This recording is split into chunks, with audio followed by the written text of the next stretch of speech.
భారత అమలు పొదిలో మరో అస్త్రం వచ్చి చేరింది. దేశంలోనే తొలిసారిగా రైలు ఆధారిత మొబైల్ లాంచర్ నుంచి అగ్ని ప్రైమ్ మధ్యంతర శ్రేణి క్షిపణిని విజయవంతంగా పరీక్షించింది. ఈ చారిత్రక ప్రయోగంతో ఇలాంటి అత్యాధునిక సామర్థ్యం కలిగిన కొన్ని దేశాల సరసన భారత్ సగర్వంగా నిలిచింది. త్వరలోనే ఈ అగ్ని ప్రైమ్ క్షిపణిని సైన్యానికి అందించనున్నారు. ఈ విషయాన్ని రక్షణ శాఖ మంత్రి రాజ్నాథ్ సింగ్ తన ఎక్స్ ఖాతాలో వెల్లడించారు. ఈ సందర్భంగా రాజ్నాథ్ సింగ్ రక్షణ పరిశోధనాభివృద్ధి సంస్థను అభినందించారు. అతి తక్కువ సమయంలో అవసరమైన చోటుకు తరలించి ప్రయోగించేలా రైలు ఆధారిత మొబైల్ లాంచింగ్ వ్యవస్థను అభివృద్ధి చేసినట్లు వెల్లడించారు. ప్రత్యేకంగా డిజైన్ చేసిన రైల్ బేస్డ్ మొబైల్ లాంచర్ నుంచి తొలిసారి క్షిపణి ప్రయోగం చేపట్టాం. రైల్ నెట్వర్క్ సాయంతో ఎటువంటి ముందస్తు ఏర్పాట్లు లేకుండా దేశంలో ఎక్కడికైనా వేగంగా తరలించి తక్కువ రియాక్షన్ టైంలో శత్రువు కంటపడకుండా దీనిని ప్రయోగించవచ్చు అని పేర్కొన్నారు.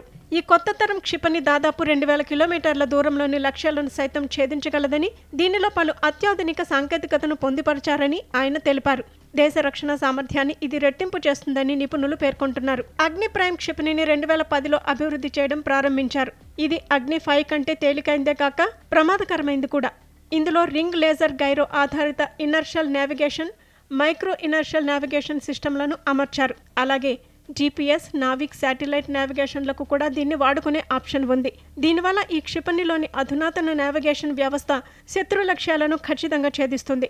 ఈ క్షిపణిలో ఉన్న కెనిస్టర్ డిజైన్ కారణంగా దీనిని కోరుకున్న చోటుకి ఈజీగా రవాణా చేసి భద్రపరచవచ్చు. దీనివల్ల లాంచింగ్ టైం తగ్గుతుంది.